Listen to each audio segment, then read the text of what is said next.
بسم اللہ الرحمن الرحیم۔ السلام علیکم ورحمۃ اللہ وبرکاتہ۔ الحمد للہ رب العالمین والصلاة والسلام علی اشرف الانبیاء والمرسلین نبینا محمد وعلی آلہ واصحابہ اجمعین وبعد۔ جدید مناہج کی حقیقت کے آج کے اس حلقے میں انشاءاللہ تبارک و تعالی ہمارے سامنے سوال نمبر 72 ہے۔ یہ سوال اور اس کا جواب انشاءاللہ تبارک و تعالی ہمیں پڑھنا ہے۔ سوال نمبر 72 میں ایک سوال کیا جا رہا ہے منہج کے حوالے سے، اور سوال تو اصل میں سعودی عرب ہی کے تناظر میں ہے، لیکن یہ سوال ہم سب کے لیے اس اعتبار سے قیمتی ہے کہ جس منہج کے فساد کا سوال کیا گیا ہے، اس منہج کے فساد کا اثر سعودی عرب میں نہیں بلکہ پوری دنیا میں ہے۔ اس ملک میں بھی بہت سارے لوگ اس باطل فکر فاسد منہج سے متاثر ہوئے ہیں۔ اسی اعتبار سے یہ سوال ہم سب کے لیے بھی بہت زیادہ اہمیت رکھتا ہے۔ سوال میں پوچھا جا رہا ہے، کیا دنیا میں اور بالخصوص ہمارے یہاں سعودیہ میں سلف صالحین رحمہم اللہ کے منہج کے مخالف مناہج موجود ہیں، اور ان مناہج اور ان کے داعیان کے ساتھ تعامل کیسے کیا جائے گا؟ سوال یہی کیا جا رہا ہے کہ کیا دنیا کے اندر اور خاص طور پر سعودی عرب کے اندر کیا کوئی ایسا منہج ہے جو سلف کے منہج کے خلاف ہو، اور اگر ہے تو اس کے ساتھ ہمارا معاملہ کیسا ہونا چاہیے؟ ظاہر ہے کہ یہی سوال ہے ہر جگہ کا، ہر طرح کے لوگوں کا، عام طور پر یہی مسئلہ ہے۔ تو اب شیخ صالح فوزان اس کے جواب میں کہتے ہیں، الحمدللہ ہمارے یہاں سعودیہ میں منہج سلف کے مخالف مناہج موجود نہیں ہیں، یعنی سعودی عرب کے اندر اصل جو سعودی ہیں اور سعودی عرب کے اندر جو ہے وہ ظاہر کہ ایک ہی منہج، مملکت سعودی عرب کا، وہاں کے حکمرانوں کا ایک ہی منہج ہے۔ پورا سعودی عرب ایک منہج پر چلتا ہے، وہ ہے قرآن کریم، اللہ کے نبی کی سنت اور سلف صالحین کے منہج پر چل کر وہ ملک سلفی ہے۔ پورا ملک کیا ہے؟ سلفی ہے۔ تو ملک کے اندر فی نفسہ ہی، اصل ملک کے اندر تو کوئی دوسرا منہج نہیں ہے۔ ایسا نہیں ہے کہ ملک کے اندر ہی کوئی ایک سے زیادہ منہج ہو، سلفی منہج کے علاوہ خارجی منہج ہو، رافضی منہج ہو، صوفی منہج ہو، ایسا کوئی معاملہ نہیں ہے۔ پورے ملک کا ایک ہی منہج سعودی عرب کا، وہ ہے سلفیت، منہج سلف، صحابہ تابعین کا راستہ، قرآن کریم اور سنت کے ساتھ صحابہ کرام اور امت کے سلف کا منہج اور طریقہ۔ اس اعتبار سے سعودی عرب ایک سلفی مملکت ہے۔ یہ شیخ صالح فوزان کا جواب ہے، اور آگے مزید واضح ہو رہا ہے۔ تو ہمارے یہاں سعودیہ میں منہج سلف کے مخالف مناہج موجود نہیں ہیں، بلکہ پورا ملک سلفی ہے، پورا ملک سلفی ہے۔ لیکن ممکن ہے کچھ ایسے لوگ موجود ہوں جو گھسپیٹھیے ہوں، اصلاً یہاں کے نہ ہوں، ان کے یہاں منہج سلف مخالف افکار و نظریات پائے جاتے ہوں، اور ان سے اس ملک کے کچھ لوگ حسن ظن، اچھا خیال کرتے ہوئے اور حقیقت حال سے ناواقف ہونے کے سبب، ناواقفیت کے سبب متاثر ہو گئے ہوں۔ ایسا ہو سکتا ہے، ورنہ سعودی عرب کے اندر کوئی دوسرا منہج نہیں ہے۔ اس سے یہ بات بھی واضح ہو جاتی ہے کہ جو لوگ سعودی عرب کے بارے میں یہ پروپیگنڈا پھیلاتے ہیں کہ وہ دہشت گردانہ ملک ہے، دہشت گردی پھیلاتا ہے، آتنک پھیلاتا ہے، یہ الزام ہے۔ یہ کیا ہے؟ یہ الزام ہے، یہ اتہام ہے، بہتان ہے، اس کی کوئی حقیقت نہیں۔ کچھ لوگ بگڑ گئے ہوں، کچھ لوگوں کا نظریہ بگڑ گیا ہو، کچھ لوگ اس قسم کے لوگوں سے متاثر ہو گئے ہوں تو الگ بات ہے، لیکن سعودی عرب ہرگز اس طرح کی کوئی ذہنیت، کوئی سوچ نہیں رکھتا، بلکہ اس کی فکر خالص سلفی فکر ہے، اور سلفی فکر کے اندر دور دور تک کہیں بھی دہشت گردانہ رویوں کا، ارہاب کا، ایسے ہی ٹیررزم کا سرے سے کوئی گزر نہیں ہے، بلکہ امن کا، عافیت کا، آشتی کا، ہمدردی کا، ایک دوسرے کے حقوق کو پہچاننے کا ملک ہے۔ تو ملک کا آئین، ملک کا نظام یہی ہے۔ اب ملک کے اندر کچھ لوگ بگڑ گئے ہوں، کچھ لوگوں سے متاثر ہو گئے ہوں تو ایسا تو ممکن ہے، اور ایسے لوگوں کی بھی کوئی پذیرائی سعودی عرب کی طرف سے نہیں ہوتی، بلکہ حکومت ایسے لوگوں کو بھی بہرحال ہر اعتبار سے تنبیہ کرتی رہتی ہے، انہیں آگاہ کرتی رہتی ہے، اور انہیں اور وہاں کے علماء الحمدللہ اس سلسلے میں ہمیشہ بیداری پیدا کرتے رہتے ہیں تاکہ کوئی ایسی فکر نہ آئے جو قرآن و سنت اور سلف صالحین کے منہج کے خلاف ہو۔ تو یہ سوال کا جواب شروع کیا گیا، تو صاف کہہ رہے ہیں کہ ہماری اس ملک کے اندر کوئی بھی غیر سلفی منہج موجود نہیں ہے، پورا ملک سلفی ہے۔ ٹھیک ہے، اب شیخ صالح فوزان حافظ اللہ کی اس بات سے، ان کے اس جواب سے ایک بات اور بھی واضح ہوتی ہے۔ وہ بات یہ واضح ہوتی ہے کہ کھل کر کے الحمدللہ اس ملک کو سلفی کہا جاتا ہے۔ ایسا نہیں ہے، ہمارے یہاں اپنے وطن میں یا بر صغیر میں بہت سارے ایسے لوگ ہیں جو اپنی نادانی کہہ لیں، کم علمی کہہ لیں، یا کچھ اور بھی وجہ ہو سکتی ہے۔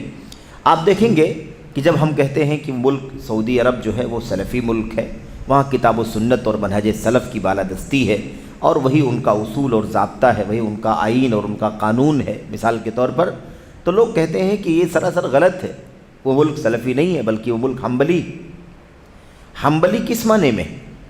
حنبلی کس معنی میں ہے؟ حنبلی میرے بھائیوں اس معنی میں وہ ثابت کرنا چاہتے ہیں کہ جیسے ہم مقلد ہیں، مقلد جامد ہیں، ایسے وہ ملک بھی مقلد جامد ہے۔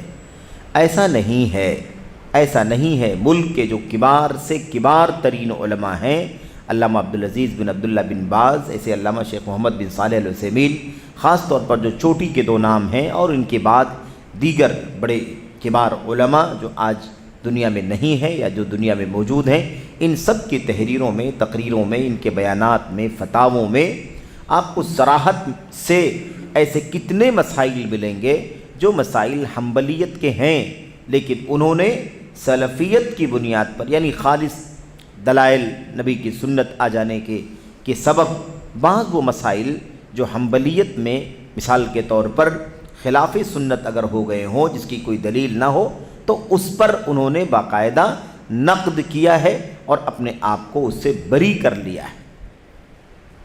تو جمود والی حنبلیت جیسے عام طور پر ہمارے یہاں حنفیت وغیرہ کو سمجھا جاتا ہے، شافعیت وغیرہ کو سمجھا جاتا ہے، اس انداز کی وہ حنبلیت نہیں ہے۔ ہاں یہ اور بات ہے کہ ملک کے اندر عمومی طور پر فقہی مسائل حنبلی مسلک کے مطابق، حنبلی اصول فقہ کے مطابق، حنبلی قواعد و ضوابط کے مطابق عام طور پر برتے جاتے ہیں، پرکھے جاتے ہیں، یہ اور بات ہے۔ لیکن وہ جمود، وہ تعطل جو عام طور پر بر صغیر میں حنفیت اور شافعیت وغیرہ کے حوالے سے پایا جاتا ہے، ایسا نظریہ وہاں ان کے یہاں نہیں پایا جاتا، اور یہ اس کا موقع نہیں ہے، ورنہ اس کی کچھ مثالیں بھی آپ کے سامنے پیش کی جاتی۔ وہ وقت وہ موضوعات آگے شاید آئیں گے تو انشاءاللہ اس کے حوالے بھی آپ کے سامنے تفصیل سے آئیں گے کہ مثال کے طور پر دیکھو شیخ بن باز رحمۃ اللہ علیہ نے کیسے اس مسئلے میں حنبلی مسلک کی مخالفت کرتے ہوئے دلیل اور سنت کو ترجیح دیا۔ علامہ محمد بن صالح العثیمین رحمۃ اللہ علیہ نے بھی اس چیز کو اپنی دروس کے اندر عملی طور پر برتا، اور بطور اشارہ میں ذکر کروں کہ ڈاکٹر وسیع اللہ جو ہمارے ہم سب کے محترم ہیں اور جماعت کے چوٹی کے عالم ہیں، حدیث کے، سنت کے امام مانے جاتے ہیں، اور حرم مکی میں برسوں سے اور ایسے ہی ام القریٰ یونیورسٹی میں برسوں سے الحمدللہ مدرس ہیں، پروفیسر ہیں، اور حرم کے اندر فتوے کا یا ایسے ہی سوالات کے جوابات کا بہت بڑا نظام الحمدللہ ان کے ذریعے سے قائم ہوا، اردو دنیا ان سے استفادہ کر رہی ہے۔ ان کے کتاب تقلید کے سلسلے میں، تقلید کا حکم کتاب و سنت کی روشنی میں، اس کتاب کے اندر انہوں نے مثال دے کر کے سمجھایا ہے کہ کس طرح سے یہ بڑے جو چوٹی کے علماء ہیں وہ بہت سارے مسائل میں حنبلی مسلک کے کتاب و سنت کے دلائل کے مطابق اس کی روشنی میں اس سے صرف نظر کرتے ہیں، اور جمود اور تعطل والی، پکڑ کر کے بیٹھ جانے والی، یا کہہ لیجیے تعصب اور ہٹ دھرمی والی جو سوچ عام طور پر مقلدین کے ہاں پائی جاتی ہے، ایسی کوئی بات ان علماء کے ہاں نہیں پائی جاتی۔ خاص طور پر یہ بات جاننے کی ضرورت ہے، اور اس حوالے سے اور بھی بہت سارے حوالے ہیں۔ ہمارے استاد شیخ محمد بن ہادی المدخلی حافظہ اللہ کی کتاب ہے الاقناع کے نام سے، فیما جاء عن الائمۃ من الاقوال فی الاتباع۔ اس کتاب کے اندر بھی انہوں نے اس بات کو بہت اچھی طرح سے واضح کیا ہے کہ جو عام طور پر الزامات لگائے جاتے ہیں مملکت سعودی عرب کے اوپر، اس کی کوئی حقیقت نہیں ہے۔ بہرحال اس کی مثالیں انشاءاللہ تبارک و تعالیٰ کسی اور موقع پر آپ کے سامنے ذکر کی جائیں گی اللہ کی توفیق سے۔ یہاں پر جو بات ابھی چل رہی ہے وہ یہ ہے کہ ان کے یہاں منہج سلف مخالف افکار و نظریات پائے جاتے ہوں، ان سے کچھ لوگ متاثر ہو گئے ہوں، تو ایسا ہو سکتا ہے۔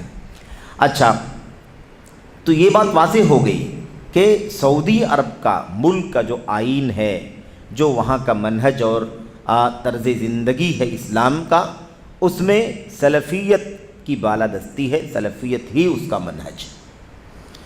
اچھا، اس کے بعد کہتے ہیں اس ملک کے کچھ لوگ حسن ظن اور حقیقت حال سے ناواقفیت کی وجہ سے متاثر ہو گئے ہوں، ایسا ہو سکتا ہے۔ اور یقیناً یہ معاملہ کب زیادہ بڑھ گیا جب میڈیا نے فاصلے ختم کر دیے اور پوری دنیا ایک چھوٹے سے گاؤں کی طرح سے ہو گئی، اور سارے افکار نظریات کا تبادلہ ہونے لگا، کسی بھی جگہ کا شخص، فرد، فکر ادھر سے ادھر منتقل ہونے لگا، مشرق سے مغرب، شمال سے جنوب، ایک کوئی بھی فاصلہ باقی نہیں بچا۔ تب کثرت سے یہ باطل افکار و نظریات وہاں پھیلے، اور ظاہر ہے کہ بہت سارے لوگ متاثر ہوتے ہیں، ایسے ہی وہاں بھی لوگ متاثر ہو گئے کچھ۔ تو یہ چیز ہمیں اچھی طرح سے جاننی چاہیے۔ تو یہ ایک پہلو کا جواب ہو گیا کہ سلفی منہج کے سوا کوئی منہج سعودی عرب کے اندر نہیں ہے۔ کہتے ہیں اسی لیے ہم اپنے بچوں کو وصیت کرتے ہیں کہ ان سے اور ان جیسے دیگر لوگوں سے آگاہ رہیں۔ یہ بہت اہم بات ہے، بہت اہم بات ہے میرے بھائیوں، کہ ہم اپنے بچوں کو وصیت کرتے ہیں کہ ان سے اور ان جیسے دیگر لوگوں سے آگاہ رہیں۔ جتنا بھی سلفی منہج کے خلاف منہج ہے، فکر ہے، نظریہ ہے، سوچ ہے نا، موقف ہے، ان سب سے اپنے بچوں کو وصیت کرتے ہیں کہ ان سے آگاہ رہیں، اور باہر سے آنے والے ہر کس و ناقص کو اپنا اعتماد نہ دیں۔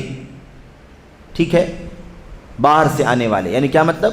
کوئی بھی فکر سلفیت کے علاوہ اگر باہر سے آئی ہے تو اس کو اپنا اعتماد نہ دیں، اس کو ہاتھوں ہاتھ نہ لیں، اس کے ساتھ نہ جائیں، اس کو اپنے ساتھ میں نہ رکھیں، یہ ہم وصیت کرتے ہیں۔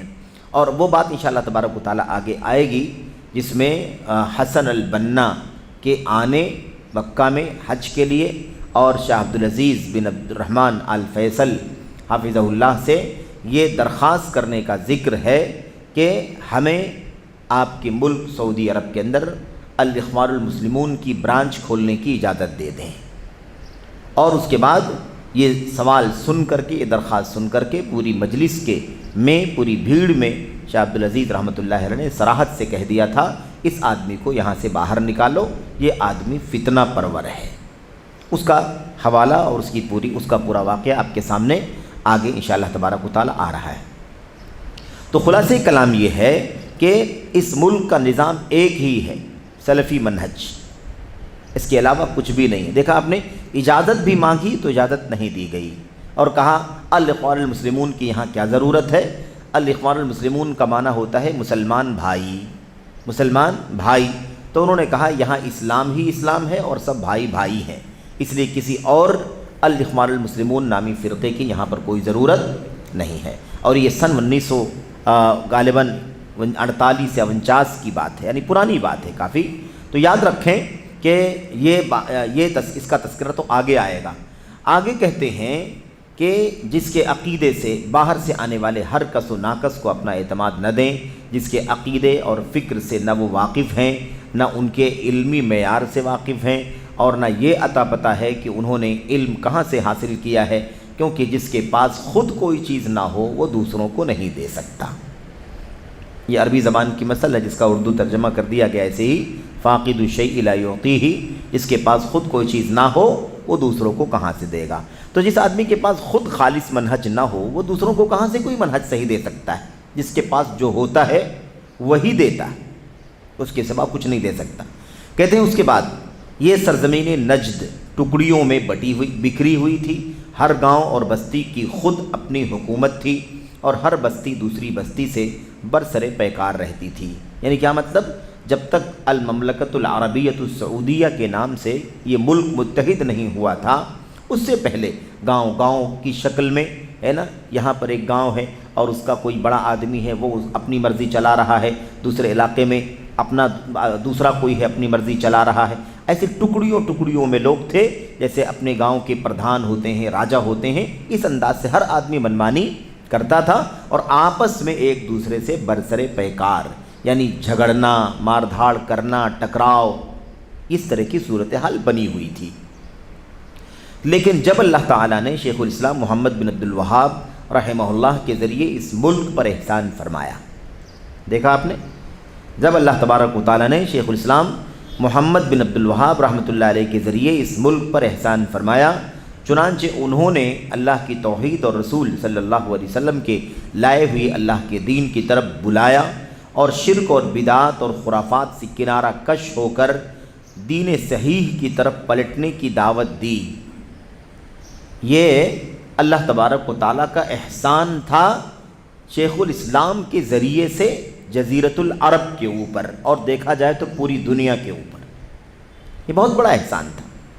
ٹھیک ہے، کہتے اسی طرح اللہ تعالیٰ نے اس وقت کے حکمرانوں کے ایک خانوادے آل سعود پر احسان فرمایا۔ شیخ الاسلام محمد بن عبد الوہاب تو آئے، ٹھیک ہے، لیکن اس وقت جو مختلف گاؤں، مختلف علاقے ہے نا جو تھے، جو منمانی اپنی حکومت کرتے تھے، ان میں سے ایک خاندان آل سعود تھا، ایک خاندان آل سعود تھا۔ کہتے ہیں ان پر بھی اللہ تبارک و تعالیٰ نے احسان فرمایا، جو ایک بستی کے حاکم تھے، جو ایک بستی کے حاکم تھے۔ کیا تھا؟ لیکن اللہ تعالیٰ نے ان کے جد اعلیٰ کو توفیق بخشی، ان کے جد اعلیٰ یعنی اوپر والے دادا، چنانچہ انہوں نے شیخ محمد بن عبد الوہاب رحمہ اللہ کی دعوت کی حمایت کی۔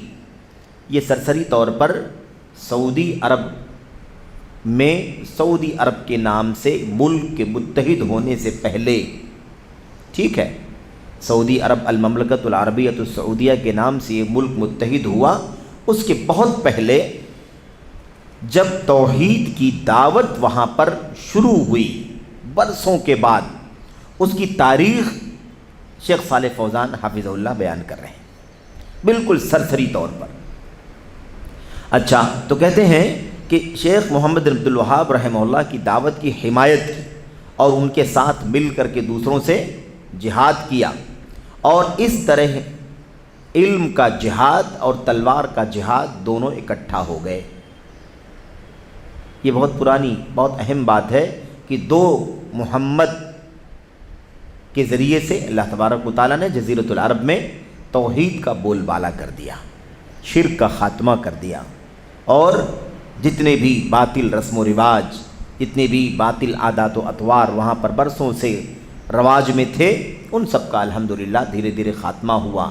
قبر پرستی عام تھی، اس کا خاتمہ ہوا، قبے بنے ہوئے تھے، مزارات کی پوجا اور پرستش ہوتی تھی، اس کا خاتمہ ہوا۔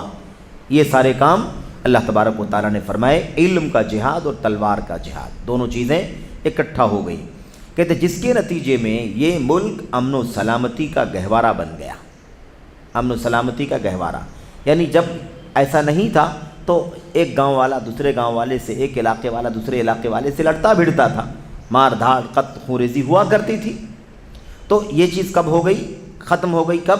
جب یہ دعوت توحید کی، علم کی دعوت اور جہاد کی دعوت کے ذریعے سے یہ ماحول بن گیا، تو امن و سلامتی کا گہوارہ بن گیا۔ گہوارہ مطلب ہوتے ہیں مرکز، امن و سلامتی کا گہوارہ یعنی مرکز بن گیا، اس کی سرزمین بن گیا۔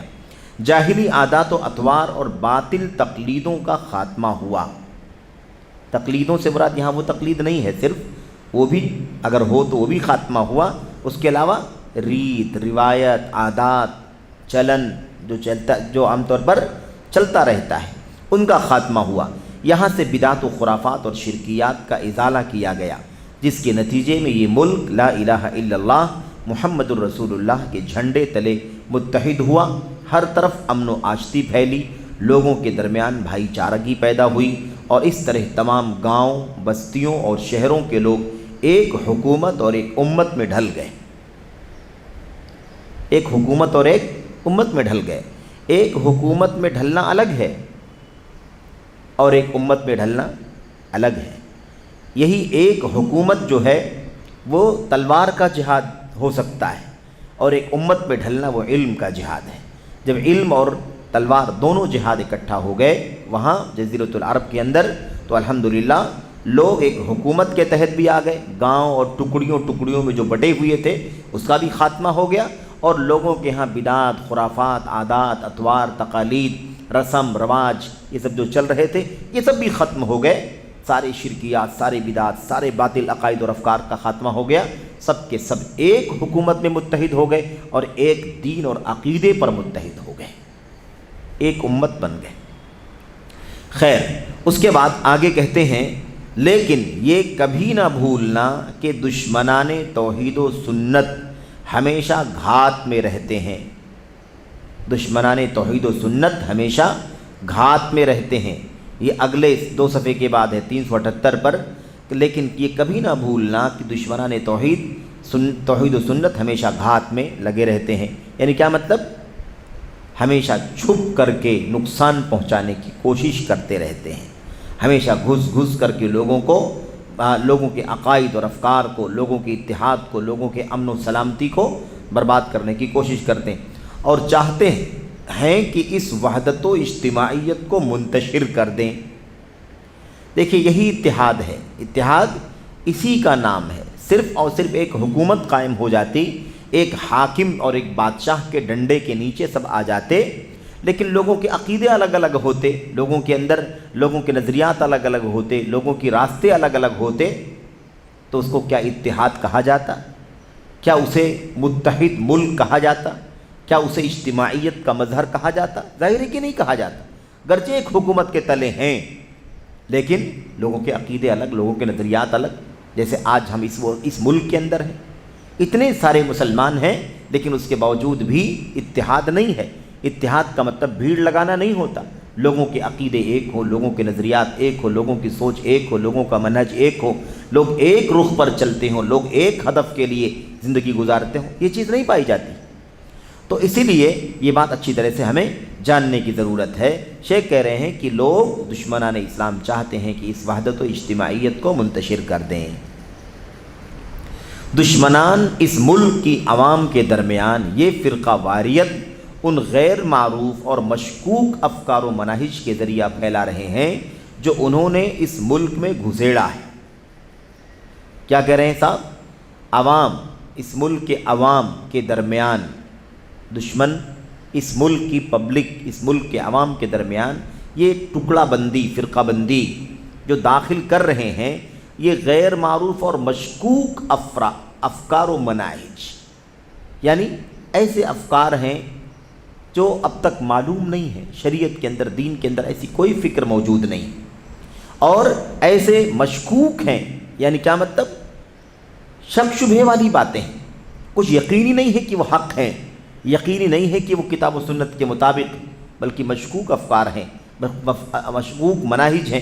اس کے ذریعے سے وہ عوام میں فرقہ واریت، ٹکڑا بندی، دھڑ بندی پیدا کر رہے ہیں، گروہ بندی پیدا کر رہے ہیں، جو انہوں نے اس ملک میں گھسیڑا۔ یعنی کیا مطلب؟ اب جیسے اخوانیت آئی تو ایک ٹکڑا اخوانی فکر کا بن گیا، تبلیغی لوگ گھسے تو ایک فرقہ، ایک طبقہ جو ہے وہ تبلیغی نظریے کا ہو گیا، خارجی داخل ہوئے ایک طبقہ خارجیت کا ہو گیا، ایسے ہی رافضی داخل ہوئے ایک طبقہ رافضیت اور آل بیت رسول کا نام لے کر کے صحابہ کرام کے خلاف تبرہ کرنا شروع کر دیا۔ ٹھیک ہے، اور یہ جس دور کی بات چل رہی ہے، شیخ الاسلام محمد بن عبد الوہاب رحمۃ اللہ علیہ کا جو دور ہے، اس دور میں تو صوفیت بہت زوروں پر تھی، صوفیت بہت زوروں پر تھی، جگہ جگہ قبے اور جگہ جگہ ہے نا، حتیٰ کہ حرمین شریفین میں مکہ اور مدینہ کے اندر بھی ایسے بہت سارے صوفی عقیدے کے لوگ موجود تھے جو صوفیت کے عقیدے پر چلتے تھے اور اسی نظریے کو لوگوں کے درمیان پھیلاتے تھے۔ اور اس حوالے سے بھی بہت ساری باتیں ہیں جو انشاءاللہ تبارک و تعالیٰ کسی موقع پر آئیں گی کہ کس طرح سے اس وقت کے مکے کے بعض علماء نے جو صوفی ذہنیت کے تھے انہوں نے کتابیں لکھی اور باطل عقائد اور نظریات کو لوگوں کے درمیان پھیلایا، لیکن الحمدللہ جو سلف امت کے منہج پر چلنے والے ٹھوس علماء تھے اس کا انہوں نے جواب دیا، جن میں سے بعد کے لوگوں میں شیخ صالح بن عبدالعزیز آل شیخ بھی ہیں، جو ابھی ان سے پہلے جو اس وقت منسٹری کے وزیر ہیں شیخ عبداللطیف آل شیخ، ان سے پہلے وزیر تھے شیخ صالح بن عبدالعزیز آل شیخ، جو شیخ الاسلام محمد بن عبدالوہاب رحمۃ اللہ علیہ کے خاندان ہی کے ایک چشم و چراغ ہیں، ایک فرد ہیں۔ تو بہرحال یہ بہت ہی بنیادی باتیں ہیں جو یہ پیش کر رہے ہیں۔ دراصل یہ ایک تاریخی پس منظر ہے جو شیخ صالح فوزان حافظہ اللہ یہاں پر ذکر کر رہے ہیں۔ کہتے ہیں کہ جسے بعض نوجوانوں نے قبول کیا ہے، فرقہ واریت ہے نا، فرقہ ایک نئی فکر اخوانیت کی، ایک نئی فکر تبلیغ کی، ایک نئی فکر صوفیت کی، خارجیت کی، رافضیت کی، اس طرح کی چیزیں جو گھسیڑی گئی ہیں، اس کے ذریعے سے اس سعودی عرب کے اتحاد کو، اس کی اجتماعیت کو توڑنے کی کوشش کی جا رہی ہے۔ کہتے ہیں اسی سے کچھ نوجوان متاثر ہو گئے ہیں اور کچھ نوجوانوں نے اس فکر کو قبول کر لیا ہے، یہ ہوا ہے، ورنہ سعودی عرب میں کوئی ایک منہج سے زیادہ دوسرا منہج نہیں۔ اس کے آگے کہتے ہیں ہم اللہ سے دعا گو ہیں کہ اللہ ان کی اصلاح فرمائے، ان نوجوانوں کی، عوام کی اصلاح فرمائے اور انہیں ہدایت عطا فرمائے۔ یہ ہمارے ساتھ شر و برائی ہی کرنا چاہتے ہیں، یہ جن لوگوں نے گھسپیٹ کیا ہے یہ ہمارے ساتھ شر اور برائی ہی کرنا چاہتے ہیں، ورنہ اور کیوں اللہ کے بندو۔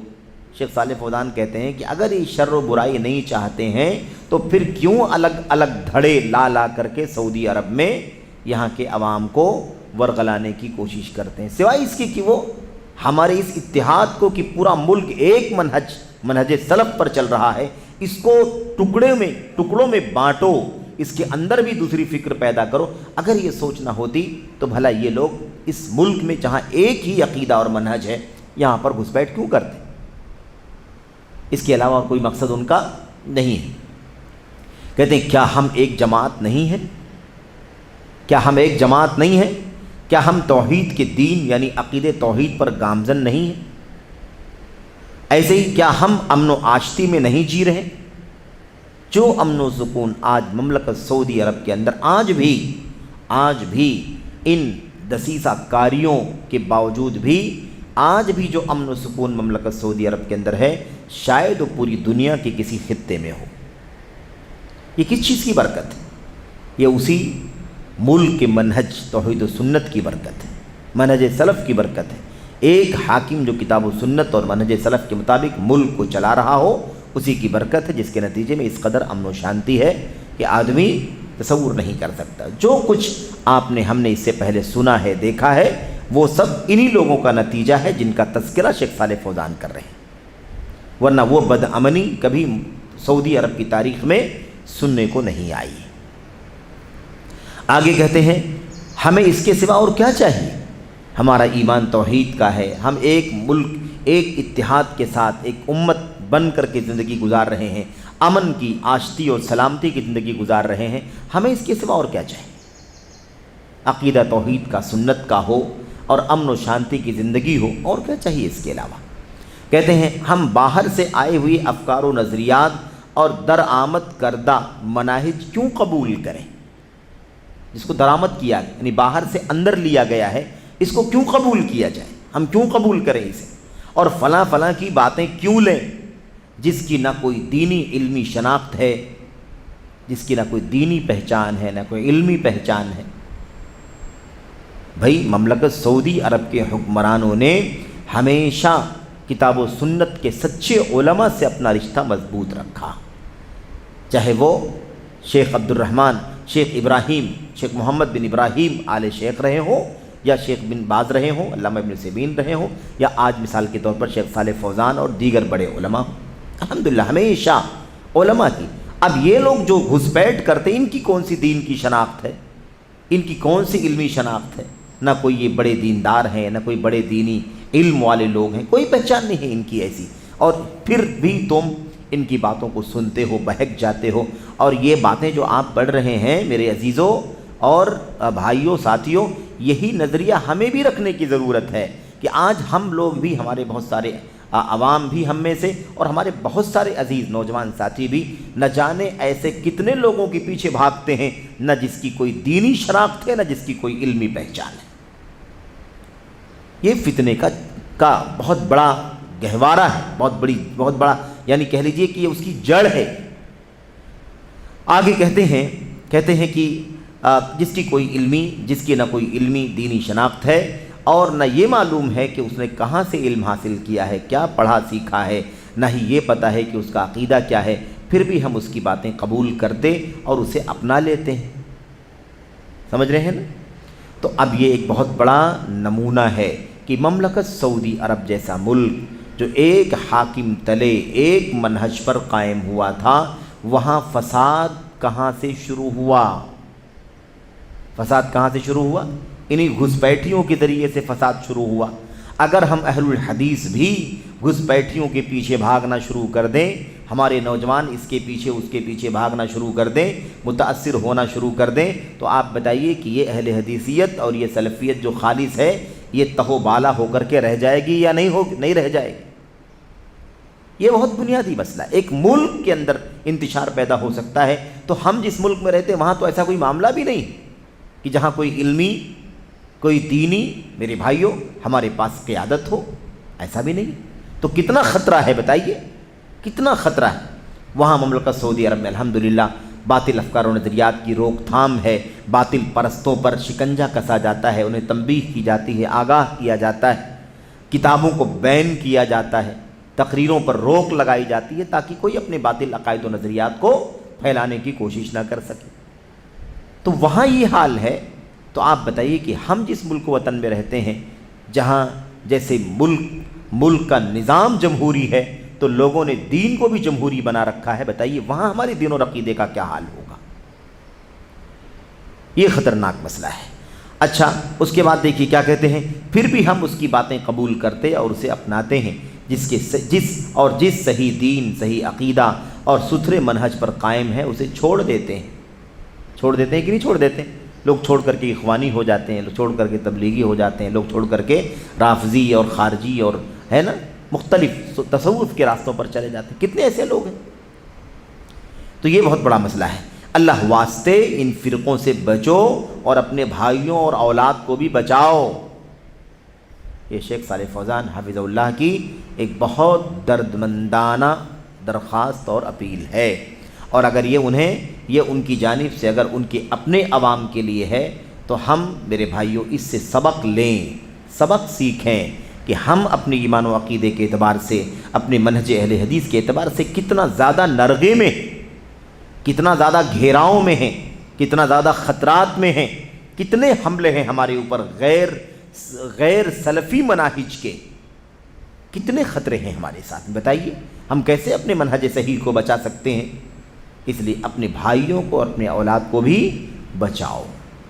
دیکھا آپ نے، یہ بات کہہ دی۔ اچھا، اس کے بعد شیخ صالح فوزان کہتے ہیں، ہم ایک جماعت ہیں، ایک امت ہیں، ایک منہج پر قائم ہیں، ایک عقیدے پر ہیں، ہمارا ملک الحمدللہ اسلامی ملک ہے، اور ہمارے درمیان فیصلے اللہ کی شریعت سے ہوتے ہیں۔ میرے بھائیوں، یہ 2023 ہے، اس دور میں ہم یہ بات کر رہے ہیں۔ روئے زمین پر چراغ لے کر کے تلاش کرو، کوئی ملک سعودی عرب کے علاوہ آپ کو نہیں ملے گا جہاں پر یہ خوبیاں آپ کو مل جائیں۔ اب کوئی کھڑا ہو جائے گا، وہ کہے گا کہ یہ سب کہنے کی باتیں ہیں، وہاں یہ برائی ہے، وہاں یہ برائی ہے، وہاں یہ برائی ہے۔ کس نے کہا کہ وہ معصوم ہے؟ کسی نے یہ نہیں کہا کہ معصوم ہے، وہ ہے انسان۔ یہ اصول اور منہج کی بات چل رہی ہے۔ شیخ صالح فوزان خود آگے بات کر رہے ہیں، آگے خود کہہ رہے ہیں، کہتے ہیں میں یہ نہیں کہتا کہ ہم کامل ہیں، میں یہ نہیں کہتا کہ ہم کمپلیٹ ہیں، مکمل ہیں، کوئی کمی ہمارے یہاں نہیں ہے، ایسا میں کبھی دعویٰ نہیں کرتا۔ یہ شیخ صالح فوزان کی زبان ہے میرے بھائی، اور آپ سمجھیں اگر شیخ صالح فوزان یہ بات کہہ رہے ہیں تو دراصل یہ ترجمانی ہے ملک کی، ایک ملک کی ترجمانی ہے، حقیقت کی عکاسی ہے، اور یہ ستھرے دل اور ستھرے منہج اور ستھری زبان کی نشانی ہے، عدل ہے، انصاف ہے کہ جو حق ہے اسے کھول کر کے بیان کیا جاتا ہے۔ میں یہ نہیں کہتا کہ ہم کامل ہیں، نہیں، بلکہ ہمارے یہاں کمیاں ہیں، کہتے ہیں بلکہ ہمارے یہاں کمیاں ہیں، لیکن الحمدللہ یہ کمی بڑی کمی سے بہت کمتر ہے۔ یہ کمیاں عملی کمیاں ہیں، عملی کوتاہیاں ہیں، سمجھ رہے ہیں، سلوک کی کوتاہیاں ہیں، عقیدے کی کوتاہی نہیں ہے، یہ عقیدے کا فساد نہیں ہے، منہج کا فساد نہیں ہے۔ تو کہتے ہیں اللہ کا شکر ہے الحمدللہ کہ یہ کمی جو ہے بھی یہ بڑی والی کمی کے مقابلے میں بہت کمتر ہے۔ بڑی والی کمی کیا ہوتی ہے؟ عقیدہ بگڑا ہوا ہو، منہج بگڑا ہوا ہو، راستہ ہی منمانی ہو، ہوس اور خواہشات نفسانی کا راستہ ہو، سمجھ رہے ہیں؟ تو یہ بہت برا ہے، بہت بڑا فساد ہے۔ تو وہی کہتے الحمدللہ یہ کمی بڑی کمی سے بہت بہتر ہے، کیونکہ ہمارے درمیان حکم اور فیصلہ اللہ کی کتاب اور اس کے رسول صلی اللہ علیہ وسلم کی سنت سے ہوتا ہے۔ بھئی اتنی بڑی خوبی ہے کہ نہیں خوبی ہے یہ؟ تو کہتے ہیں یہ سب سے بڑی خوبی ہے، یہی اگر ہمارے پاس نہ ہوتا تب تو ہم برباد ہو گئے ہوتے، لیکن یہ ہے۔ اس کے بعد بحیثیت انسان کمیاں ہیں، کوتاہیاں ہیں، گناہ ہیں، بدعملی، صاف بات ہے۔ یہ ستھری زبان ہے، ستھری نیت ہے، ستھری باتیں ہیں، اور پوری دنیا کے سامنے اس بات کو عام کیا جا رہا ہے۔ ایسا نہیں ہے کہ اس میں کوئی چیز چھپائی جا رہی ہے، جو حق ہے، جو سچ ہے، اسے بیان کیا جا رہا ہے۔ تو صاف بات ہے ہمارے درمیان حکم و فیصلہ اللہ کی کتاب اور اس کے رسول صلی اللہ علیہ وسلم کی سنت سے ہوتا ہے۔ کہتے ایک کنارے سے دوسرے کنارے تک سارا ملک اسلامی ملک ہے۔ پوری دنیا کی پاپولیشن کا جا کر کے سروے کر کے دیکھو، آج تو گوگل کا دور ہے، جا کر کے گوگل پر ہی سرچ کر لو، کوئی سرچ کر کے دیکھے، آپ کو 100% اگر کوئی اسلامی ملک آپ کو ملے گا سروے میں تو ایک ملک سعودی عرب ملے گا، سمجھ رہے ہیں؟ پورا کا پورا ملک۔ تو کہتے ہیں ایک کنارے سے دوسرے کنارے تک، ایک سرے سے دوسرے سرے تک سارا ملک اسلامی ملک ہے، جس میں اللہ کی شریعت سے فیصلے کیے جاتے ہیں، اور سلف تا خلف ایک عقیدہ اور ایک منہج کی بالادستی ہے۔ یہ ہے سعودی عرب کا منہج، جو کسی ایرے گیرے نے نہیں بیان کیا ہے، بلکہ شیخ صالح فوزان حافظہ اللہ نے بیان کیا ہے۔ تو یہ ساری باتیں کیوں بیان کر رہے ہیں؟ یہ بات واضح کرنے کے لیے کہ ہمیں اللہ نے اتنی بڑی نعمت میں رکھا ہے، پھر بھی ہم دوسروں کے پیچھے کیوں بھاگ رہے ہیں، اس کی بات کو کیوں سنتے ہیں، جس کا نہ دین کا پتہ، نہ عقیدے کا پتہ، نہ استاذ کا پتہ، نہ منہج کا پتہ، نہ فکر کا پتہ، بلکہ جو کچھ پتہ ہے وہ تو بہت خطرناک ہے، وہ تو سر جھکا دینے والا ہے، وہ تو رسوا کن ہے جو کچھ پتہ ہے لوگوں کے بارے میں۔ بہرحال کہتے ہیں تو بھلا ہم ان افکار و نظریات اور عقیدے کے مخالف ان مختلف مناہج کو کیوں قبول کریں؟ کیوں قبول کریں بھائی؟ آپ کے پاس، ہمارے پاس اللہ کے فضل و کرم سے اہل حدیثیت کا منہج ہے، ہم کوئی دوسرا منہج کیوں قبول کریں؟ جب اس سے اچھا کچھ ہو ہی نہیں سکتا تو ہم کیوں متاثر ہو جاتے ہیں، کیوں سن لیتے ہیں؟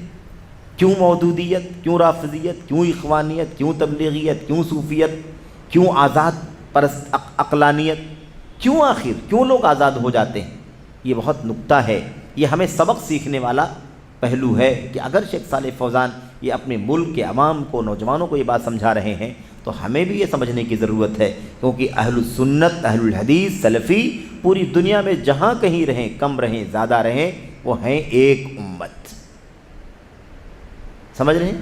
اس لیے کہ وہی ہمارے پاس بھی، وہی آپ کے پاس بھی ہے، آپ مشرق میں ہیں، میں مغرب میں ہوں، کوئی فرق نہیں پڑتا، راستے ہمارے آپ کے ایک ہیں، اصول ہمارا آپ کا ایک ہے، عقیدہ ہمارا اور آپ کا ایک ہے، راستہ ہمارا اور آپ کا ایک ہے۔ اس لیے اہل سنت، اہل الحدیث اور دنیا میں جہاں کہیں رہے وہ ایک مانے جاتے ہیں۔ اچھا، تو کہتے ہیں کہ ہم ان افکار و نظریات اور عقیدے کے مخالف ان مختلف مناہج کو کیوں قبول کریں کہ اس کے نتیجے میں ہر گروہ اپنا الگ منہج اپنائے پھرے؟ پھر نتیجہ کیا نکلے گا؟ اگر قبول کر لیا، اخوانیت آئی گلے لگایا کچھ لوگوں نے، تبلیغیت آئی گلے لگایا کچھ لوگوں نے، صوفیت آئی کچھ لوگوں نے گلے لگا لیا، اگر ایسے ہی تھوڑے تھوڑے لوگ کچھ لوگ اس کو قبول کرتے رہیں گے تو کیا نتیجہ نکلے گا؟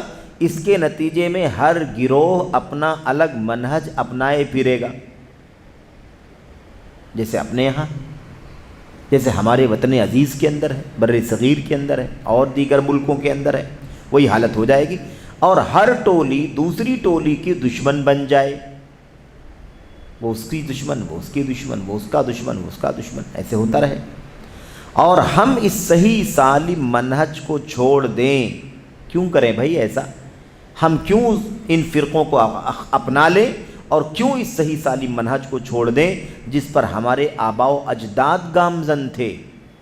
کون سے آباء و اجداد؟ سعودی عرب میں، وہ پرانی بات نہیں ہو رہی ہے، سعودی عرب سے پہلے سعودی عرب جب متحد ہوا تو جس عقیدے اور منہج پر متحد ہوا اس کی بات چل رہی ہے۔ ہمارے آباء و اجداد جس پر گامزن تھے اور اس پر ہماری نسلیں اور ہمارا ملک برسہ برس سے قائم رہا ہے، ہم کیوں چھوڑ دیں بھائی؟ اس منہج کو آخر ہم کیوں چھوڑ دیں؟ کہتے ہیں کیا یہ اللہ کی نعمت کی ناقدری نہیں ہے؟ کیا یہ اللہ کی نعمت کی ناشکری نہیں ہے؟ یہ شیخ صالح فوزان حفظہ اللہ کا درد ہے۔ اس کے بعد اس نعمت کا اظہار کر رہے ہیں، کہتے ہیں ہم اپنے اوپر اللہ کی نعمت کو کیوں نہیں یاد کرتے؟ ہم اپنے اوپر اللہ کی نعمت کو کیوں نہیں یاد کرتے؟ اللہ تعالیٰ فرماتا ہے وَاذْكُرُوا نِعْمَةَ اللَّهِ عَلَيْكُمْ إِذْ كُنْتُمْ أَعْدَاءً فَأَلَّفَ بَيْنَ قُلُوبِكُمْ فَأَصْبَحْتُمْ بِنِعْمَتِهِ إِخْوَانًا۔ یہ پس منظر تو اللہ کے نبی کی آمد کا ہے اور جزیرۃ العرب کے حالات کا ہے نا، کہ اللہ کی نعمت کو اپنے اوپر یاد کرو جب تم آپس میں ایک دوسرے کے دشمن تھے، اللہ تبارک و تعالیٰ نے تمہارے دلوں میں الفت اور محبت پیدا کر دی اور تم اللہ کی نعمت کی بدولت آپس میں بھائی بھائی بن گئے۔ یہ تو پس منظر ادھر کا ہے کہ نہیں، جس کا اللہ احسان جتا رہا ہے کہ نبی صلی اللہ علیہ وسلم دنیا میں جب بھیجے گئے تو یہ حالت تھی دنیا کی، ایک دوسرے کے دشمن تھے، لیکن اللہ کے نبی کی آمد اور اسلام کی نعمت سے، سچے عقیدے کی نعمت سے، سچی سنت کی نعمت سے سارے کے سارے بھائی بھائی بن گئے۔ شیخ صالح فوزان اس آیت کریمہ کو اپنے ملک کے تناظر میں پیش کرتے ہیں کہ جب شیخ الاسلام محمد بن عبد الوہاب رحمۃ اللہ علیہ پہلے اٹھے دعوت توحید و سنت لے کر کے، اس وقت کیا تھا؟ گاؤں گاؤں، علاقہ علاقہ، ٹولی ٹولی، گروہ گروہ میں بٹے ہوئے تھے اور سب آپس میں برسر پیکار، یعنی آپس میں ایک دوسرے کے ساتھ گتم گتھا، جھگڑا، دشمنی، عناد، نفرت، مار دھاڑ، یہ سب چل رہا تھا۔ عقیدے لوگوں کے الگ، ادھر شرک، ادھر بدعت، ادھر خرافات، ادھر زناکاری، ادھر بدکاری، ادھر لوٹ کھسوٹ، سب چل رہی۔ اللہ تعالیٰ نے یہ نعمت عطا فرمائی کہ یہ سب ختم ہوا اور ایک ملک توحید کی بنیاد پر متحد ہو گیا، جس کا پورا عقیدہ، پورے ملک کا عقیدہ اور منہج ایک ہے اور پورے ملک کا حاکم ایک ہے۔ تو جیسے اس وقت اللہ کے نبی کی آمد پر اس نعمت کو یاد کرنا چاہیے کہ نبی آئے تو دنیا متحد ہو گئی، ایک توحید کی دعوت سے منور ہو گئی، ایسے ہی شیخ الاسلام کی آمد کے بعد وہ جزیرۃ العرب کا یہ ٹکڑا الحمدللہ متحد ہو کر کے ایک ملک بن گیا، ایک امت بن گئے۔ اسی طرح سے ہماری بات بھی ہے، یہی بات شیخ صالح فوزان کہہ رہے ہیں، کہتے ہیں آج کی شب کل کی شب سے اور آج کا دن کل کے دن سے کس قدر مشابہ ہے، یعنی اپنے حالات کہتے ہیں کہ آج کی دن رات کا، آج کے دن اور رات کو دیکھو اور پرانے نبی صلی اللہ علیہ وسلم کے آمد والے موقع کے دن اور رات کو دیکھو، دونوں میں کتنی مطابقت، دونوں کتنا ملتا جلتا ہے۔ نبی آئے تو سارا منظر بدل گیا، ایسی اللہ نے جزیرۃ العرب پر یہ احسان کیا کہ شیخ الاسلام محمد بن عبد الوہاب کو کھڑا کر دیا اور ان کے ذریعے سے اللہ تبارک و تعالیٰ نے اس ملک کو بھی متحد کر دیا اور یہاں سے بدعقیدگی کا خاتمہ کر کے اسے توحید کا گہوارہ بنا دیا۔ کہتے ہیں لہٰذا ہمیں چاہیے کہ تاریخ کا گہرا مطالعہ کریں، تاریخ کا گہرا مطالعہ کریں، سیرتیں پڑھیں، اور جاننے کی کوشش کریں کہ ہم کل کس حال میں تھے اور آج کس حال میں ہیں، اور آج 30 سال کے بعد کس حال میں ہیں، 40 سال کے بعد آج کس حال میں ہیں۔ غور کرنے کی ضرورت ہے کہ نہیں ضرورت ہے؟ تو ہر آنے والا دن پہلے سے بدتر ہے، اس لیے ہر آنے والے دن میں ہمیں اپنے ماضی کو یاد رکھنے کی ضرورت ہے کہ ہم کل کیسے تھے اور آج کیسے ہو گئے۔ ہمارا عقیدہ اور منہج، ہماری فکر کل کیسی تھی اور آج کیسی ہو گئی، یہ ہمیشہ غور کرنے کی اور سوچنے کی ضرورت ہے۔ یہاں پر شیخ صالح فوزان حفظہ اللہ کا یہ جواب ختم ہوا۔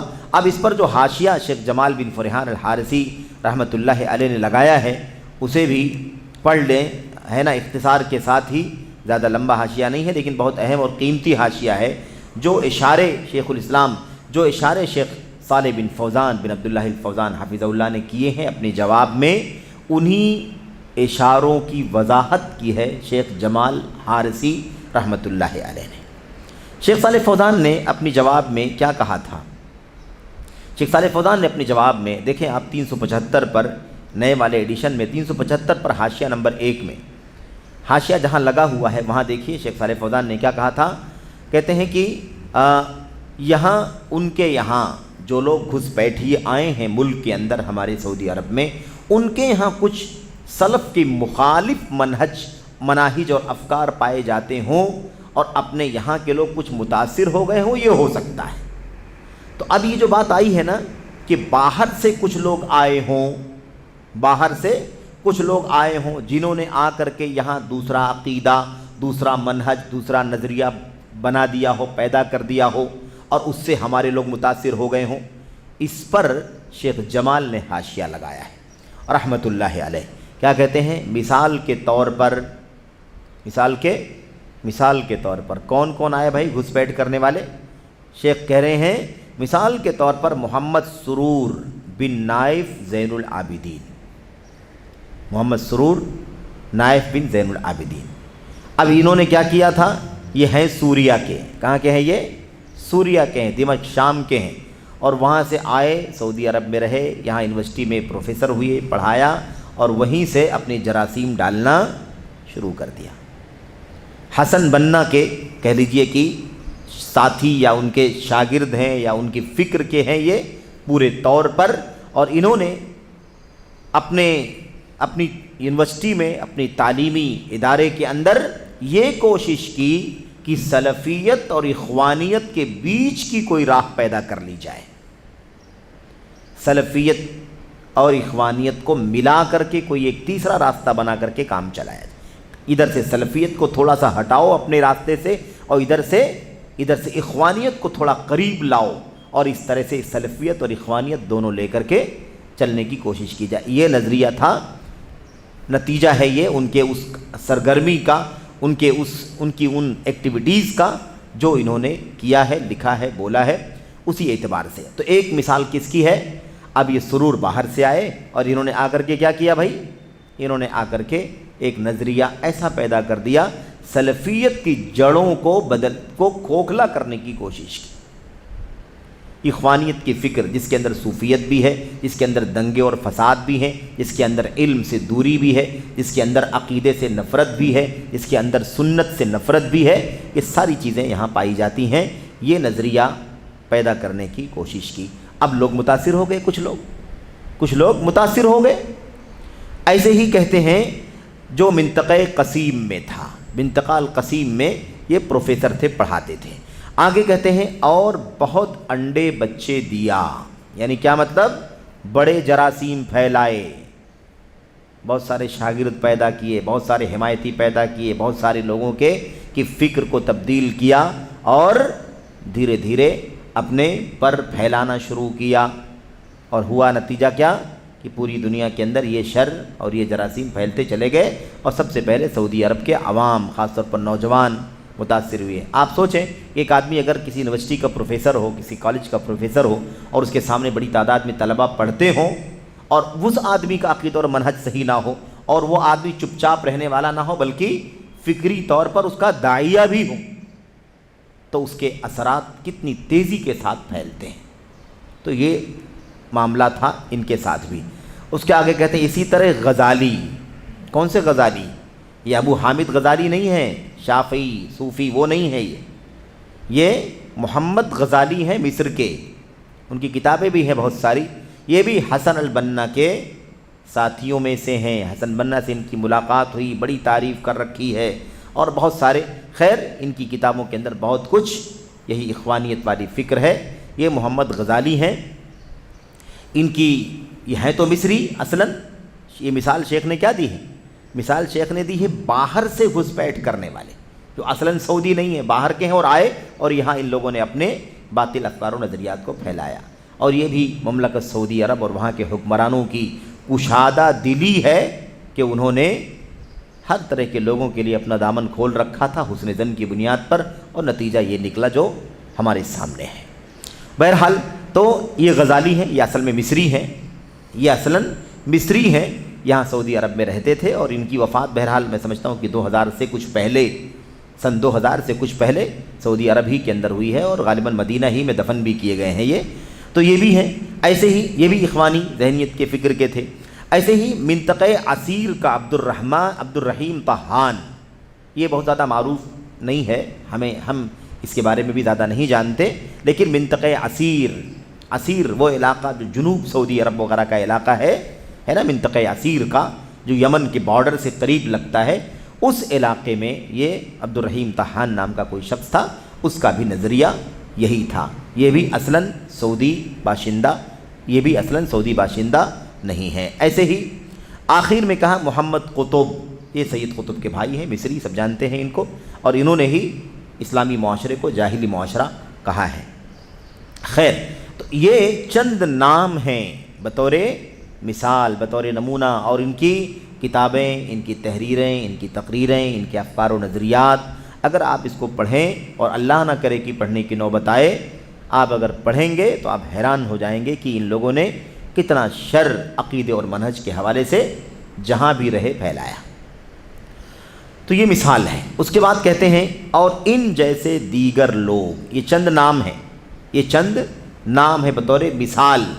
اس کے بعد کہتے ہیں اور ان جیسے دیگر لوگ الاخوان المسلمون کے قائدین اور ممبران کی صورت میں آج بھی موجود ہیں، ٹھیک ہے، جن کے ساتھ اس حکومت سعودیہ نے، اللہ تعالیٰ اسے خیر و بھلائی کی توفیق عطا فرمائے، حکومت سعودیہ نے ان لوگوں کے ساتھ اچھا سلوک اور برتاؤ کیا۔ ارے بھائی، اپنے ملک کے اندر بلایا، رکھا، پروفیسر بنایا، تنخواہیں دی، اچھی رہائش، اچھا رہن سہن، فیسلٹی، عزت، احترام، سب کچھ دیا، تو یہ احسان نہیں ہے؟ اور ایسے بہت سارے احسان فراموش موجود ہیں ہمارے اپنے ملک کے اندر بھی، وطن عزیز ہندوستان میں بھی، جن لوگوں نے برسوں سعودی عرب کے کشادہ سینے میں رہ کر کے بہت کچھ عیش و عشرت اور ناز و نعمت اٹھایا ہے، اور آج وہ سعودی عرب کے حکمرانوں، وہاں کے علماء، وہاں کے منہج، وہاں کی فکر کے حد درجہ کٹر قسم کے دشمن بنے ہوئے ہیں۔ ایسی بہت ساری مثالیں ہیں، اور ان کا بھی وقت آئے گا تو ان کا بھی نام لے کر کے اور ان کے عقائد اور افکار کا بھی تذکرہ آپ کے سامنے کیا جائے گا۔ یہاں پر جو بات ابھی چل رہی ہے وہ یہ ہے کہ اچھا سلوک و برتاؤ کیا، لیکن انہوں نے اپنے باطل افکار و نظریات، عقائد اور فتووں کے ذریعے سے بدسلوکی کا معاملہ کیا۔ یعنی شیخ صالح فوزان، شیخ جمال بن فرحان الحارثی کو یہ شکایت نہیں ہے کہ انہوں نے گالی دیا ہوگا، انہوں نے ستایا ہوگا، مارا ہوگا، اس کو نہیں شمار کرتے ہیں کہ یہ شر و فساد ہے۔ اصل شر و فساد کیا ہے بھائی؟ اصل شر و فساد یہ ہے کہ انہوں نے اپنے باطل عقائد و نظریات کو عوام کے درمیان پھیلا کر کے انہیں گمراہ کرنے کی کوشش کی۔ سعودی عرب کے حکمرانوں نے ان کے ساتھ اچھا سلوک کیا، لیکن انہوں نے برا سلوک کیا۔ کیسے برا سلوک کیا؟ اپنے باطل عقائد، افکار، نظریات عوام اور خواص کے درمیان، یعنی نوجوانوں کے درمیان پھیلانے کی کوشش کی، جس سے ہمارے بعض نوجوانوں کو تشویش اور الجھن میں مبتلا کر دیا۔ ہمارے بعض نوجوانوں کو تشویش میں اور الجھن میں مبتلا کر دیا۔ ہم اللہ سے، آپ سوچئے کہ اگر یہ سعودی عرب کے نوجوان تشویش میں مبتلا نہ ہوتے تو اتنی بڑی کتاب سوال جواب کی ہمارے سامنے سعودیوں نے سوال کیا، سعودی نوجوانوں نے، وہاں کے عوام نے سوال کیا، اور یہ تو قطرہ ہے، ایسے ہزاروں سوالات، یہ تو 100 سوالات، 100 100 کچھ سوالات کا مجموعہ ہے، ورنہ ایسے نہ جانے کتنے سوالات ہیں۔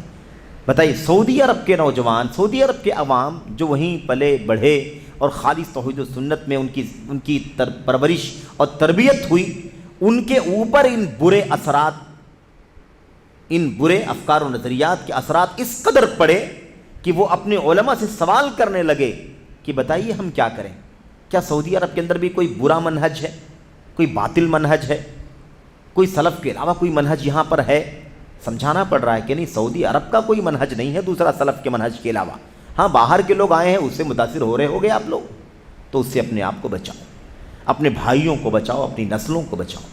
یہ شیخ صالح فوزان حافظہ اللہ کا درد دل ہے، اور ایسے ہی شیخ جمال بن فرحان حارثی رحمۃ اللہ علیہ بھی یہی بات سمجھا رہے ہیں۔ کہتے ہیں کہ بعض نوجوانوں کو تشویش اور الجھن میں مبتلا کر دیا، ہم اللہ سے دعا گو ہیں کہ ہمیں اور انہیں ہدایت اور سلف صالحین کے منہج پر استقامت عطا فرمائے، آمین۔ یہ دعا ہے۔ کہتے ہیں یہ باتیں مسلمانوں کی خیر خواہی کے طور پر ہیں، یہ باتیں جو کہی جا رہی ہیں یہ مسلمانوں کی خیر خواہی کے طور پر ہیں، تاکہ لوگ ان سے آگاہ رہیں، ان کی تقریروں اور کتابوں سے دھوکہ نہ کھائیں۔ یعنی آخر ان کو شیخ جمال یہ کہنا چاہتے ہیں کہ مجھے یہ سب نام لینے کی کیا ضرورت، محمد سرور نائب زین العابدین منطقہ قسیم کا، اور ایسے ہی غزالی، محمد غزالی مصر کے جو تھے منطقہ اسیر کا، عبد الرحمن طحان اور محمد قطب، یہ سب نام لینے، اخوان المسلمون کا نام لینے کی کیا ضرورت؟ کہتے صرف مقصد کیا ہے، یہ باتیں مسلمانوں کی خیرخواہی کے طور پر ہی کہی جا رہی ہیں، تاکہ لوگ اس سے آگاہ رہیں، ان کی تقریروں اور تحریروں سے اپنے آپ کو بچائیں، دھوکہ نہ کھائیں۔ تو یہ جو ہے نا، یہ باطل افکار و نظریات سے آگاہ کرنا، بچانا، چوکنا کرنا، یہ کیا ہے؟ یہ دین ہے، یہ سراپا دین ہے، امت کو گمراہی سے بچانے کے مشن کا ایک حصہ ہے، اور یہ اسی کا جز ہے جو آپ کے سامنے پیش کیا جا رہا ہے۔ اچھا، اس کے بعد آگے جو ہے اگلے صفحے پر ایک حاشیہ اور لگا ہوا ہے، جہاں شیخ صالح فوزان حفظہ اللہ نے یہ کہا ہے کہ الحمدللہ سعودی عرب جو ہے لا الہ الا اللہ کے جھنڈے تلے متحد ہو گیا، ہر طرف امن پھیل گیا، لوگوں کے درمیان بھائی چارگی پیدا ہوئی، اور اس طرح تمام گاؤں، بستیوں اور شہروں کے لوگ ایک حکومت اور ایک امت میں ڈھل گئے۔ یہ جو بات بتائی گئی ہے نا، اس پر حاشیہ لگاتے ہیں شیخ جمال، اور دیکھیں کیا کہتے ہیں۔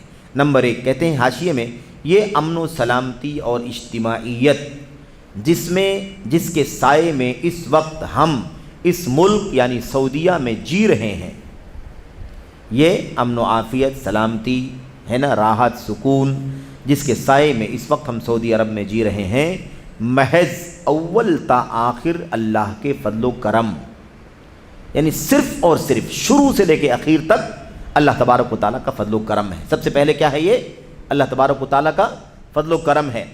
پھر اس کے بعد کہتے ہیں اور پھر شریعت اسلامیہ کے نفاذ، یعنی اسلامی شریعت کو وہاں پر نافذ کیا گیا ہے، شریعت اسلامیہ کو وہاں پر نافذ کیا گیا ہے، وہی وہاں پر نافذ ہے۔ اور بانی مملکت، یعنی مملکت سعودی عرب کے فاؤنڈر کون ہیں؟ وہ رحمہ اللہ و طیب ثرا، یہ کون ہے؟ اب اس وقت جب آپ سے کوئی کہے تو شیخ شاہ عبدالعزیز ہیں، جو حکومت چل رہی ہے ابھی، اس کے فاؤنڈر کون ہے، بانی کون ہے؟ شاہ عبدالعزیز بن عبد الرحمن آل فیصل، ٹھیک ہے، جو ان سارے ملوک کے، ان سارے بادشاہوں کے والد ہیں، ٹھیک ہے۔